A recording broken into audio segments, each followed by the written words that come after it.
Y el evangelio de hoy, un poco largo, en el evangelio de San Juan, en el capítulo 9, pues encontramos este evento de este encuentro de Jesús con aquel hombre que era un ciego de nacimiento, y el lío tan tremendo que se formó con esa sanación, ¿sí?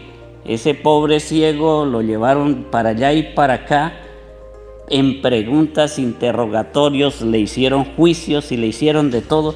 ¿Pero por qué? El punto es, si era ciego y ahora ve, ¿por qué no está la gente contenta?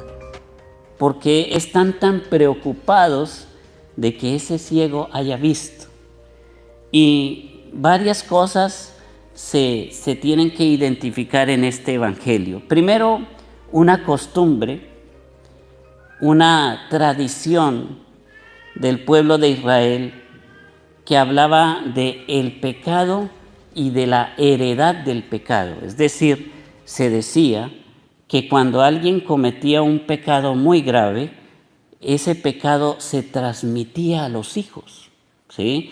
Y que era incluso posible que ese pecado se transmitiera hasta la 7ª generación. Entonces, se decía que era posible que alguien no pagara los pecados, sus propios pecados, y que terminaran pagándolos sus hijos, ¿sí? Por eso esa primera pregunta que le hacen los apóstoles a Jesús, cuando ven al ciego, que saben que es un ciego de nacimiento, le preguntan a Jesús, ¿quién pecó? ¿Él o sus padres? Y el Señor aclara eso. El pecado es personal. Nadie tiene que pagar el pecado de otros. ¿Recuerdan esa tradición que teníamos nosotros, y ustedes la viven muy cercana, de que si sus hijos no se casaban, los papás no podían comulgar? ¿Recuerdan esa tradición que tenían? No es correcto. No es correcto porque los hijos tienen que hacerse responsables de sus propios pecados, y ellos son los que tienen que responder por el pecado de no haberse casado y no culpar a los papás por algo que incluso ellos insisten que lo hagan. Por eso yo les digo, quienes tienen esa tradición muy arraigada, olvídenla. El papá y la mamá lo que tienen que es ir a misa y comulgar y ofrecer la comunión por ese hijo que está en pecado. Eso es lo que hay que hacer, ¿no? Entonces, el Señor le aclara eso y dice, ni él ni sus padres pecaron. Él está así porque se va a manifestar en él la gloria de Dios. Y a través de él van a reconocer al Hijo de Dios. Y entonces él dice, yo voy a hacer estas obras mientras está de día, ¿sí? Y mientras yo esté aquí en este mundo, yo soy la luz del mundo. O sea, el que nos devuelve la luz, el que nos devuelve una clara inteligencia y una clara manera de entender la vida, el que nos quita la ceguera espiritual, es nuestro Señor Jesucristo. El problema ahí es ese. Como ellos tenían esa idea de que ese ciego era pecador, y tenían además otra idea, Dios no le habla al pecador. Dios no le habla al pecador, esa es la idea que ellos tenían, ¿no? Y también Dios no hace obras a través del pecador. Se crea ese problema, porque si Dios no le habla al pecador, ¿por qué quedó limpio? ¿Por qué se le devolvió la vista? Y si el que le devolvió la vista es pecador, ¿cómo ocurrió eso? Pero si no es pecador, debe ser un profeta. Pero si es un profeta, ¿por qué no lo reconocen? Entonces, por eso es que resultó un problemonón, que hicieron un juicio personal y luego le preguntaron a los amigos y vecinos y todos los que estaban ahí si es el ciego, y unos decían sí, sí es, otros decían no, se parece, pero no sé, tal vez sí es. Fue tanta la confusión que mandaron llamar a los papás. y le preguntaron, ¿este es su hijo, el que nació ciego? ¿Y por qué ahora ve? Y los papás dicen, sí, él es nuestro hijo y nació ciego. Y que ahora ve, no sabemos ni cómo ni quién. Sí sabían, sí sabían. Y aquí empieza el problema. La soberbia de los fariseos para no lograr ver el milagro que tenían ante sus ojos. No lo lograban ver, no querían verlo. No es que no lo vieran, es que no querían verlo. Entonces la soberbia se apodera de ellos y los enceguece totalmente. Y así es la soberbia con nosotros. Cuando se apodera la soberbia de nosotros, ¿quién que tenga un impulso de soberbia perdona? No, olvídese, yo no voy a perdonar.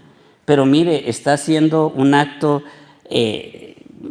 bueno para que usted le perdone. Está pidiendo perdón, sinceramente está tratando de hacer las cosas mejor. No me importa.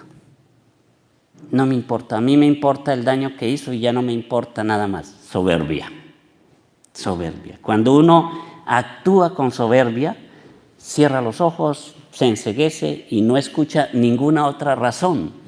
La única razón que uno escucha es la propia, nada más.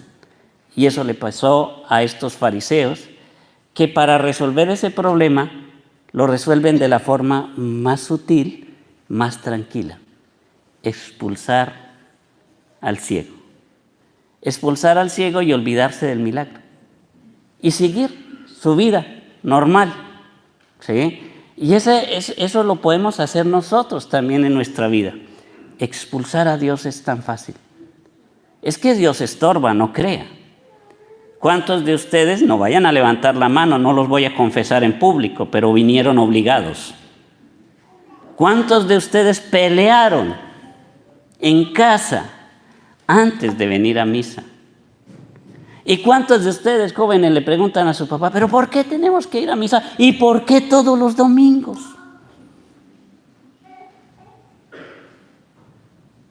Y uno, como en nuestra cultura actual vivimos de los deseos y vivimos de sentirnos bien, a veces podríamos decir, de verdad, ¿no? ¿Para qué? Mire, cada vez que vamos a ir a misa es una pelea. Evitemos esa pelea. No vamos a misa. Evitemos ese disgusto, evitemos ese trabajo. Vamos a tener más tiempo para la familia, vamos a tener más tiempo para compartir, vamos a tener más tiempo para descansar. Si se han de enojar todos porque vamos a rezar un rosario en la noche, pues ¿para qué? Mejor no lo recemos.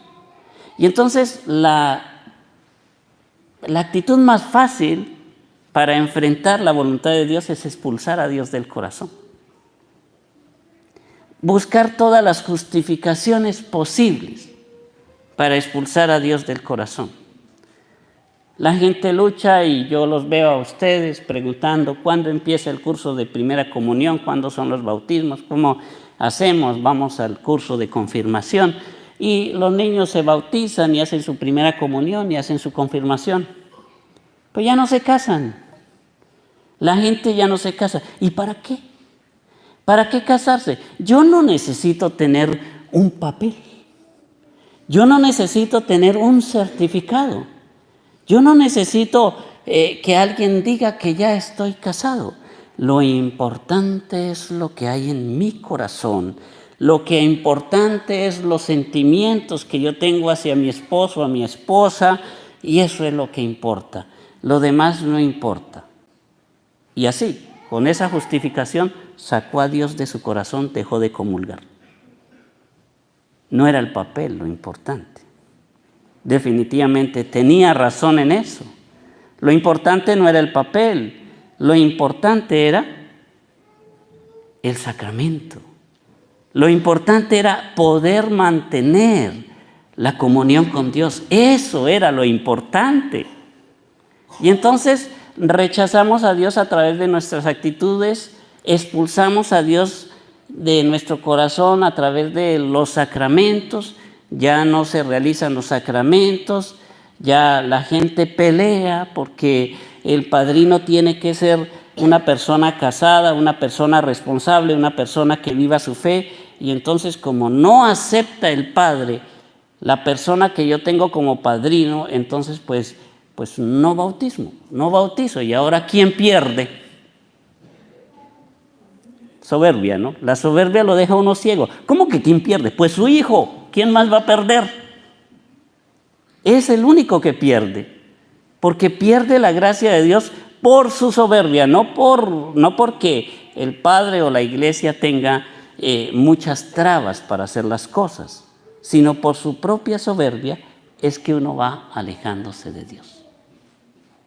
Y uno ya con esta cultura que tenemos, en el que realmente hemos entrado en la cultura de los placeres, ¿no? Y colocar el placer por encima de todo, y colocar los gustos personales por encima de todo, entonces ya lo decimos y la gente lo dice, es que no es lo que diga el Padre, es que no es lo que diga el Papa, no es lo que diga la iglesia, es lo que sientas, es como te sientas a gusto, es como te sientas en tu corazón, así es que debes vivir. Y entonces en eso de que es como sientas, terminamos abandonando a Dios en todo, ¿sí? Y entonces si ya no estás a gusto con tu esposo, con tu esposa, pues déjalo. Es que si ya no sientes amor, si ya no sientes, entonces déjalo. Lo importante es que seas feliz. Si estás bien con otra persona, lo importante es que seas feliz. Si te quieres drogar y si te quieres llenar de marihuana y heroína y cocaína y lo que sea, tranquilo, hágalo.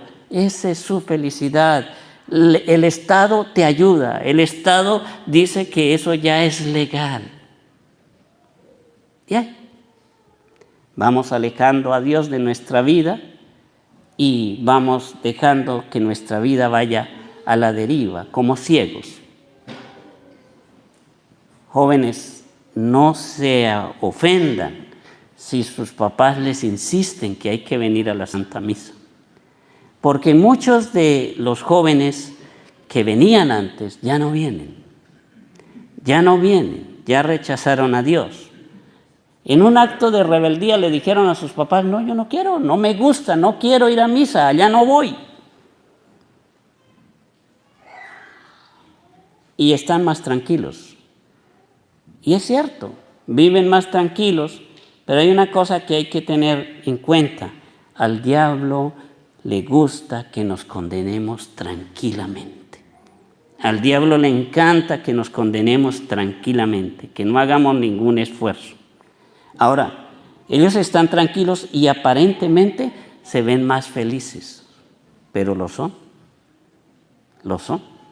Cuando tengan un problema, cuando tengan una dificultad, ¿tendrán la fuerza interna para soportarlo? Nosotros que estamos aquí en la iglesia podemos tener esa fuerza, porque esa fuerza nos viene de Dios. El ciego fue expulsado de la sinagoga, fue expulsado de su comunidad, pero se encontró con Jesús y a Jesús mismo le preguntas, ¿crees tú en el Hijo del Hombre? Y este ciego le dice, bueno, pues ¿quién es Él para que yo crea? Y Jesús le dice, ya lo has visto. O sea, te devolví la vista.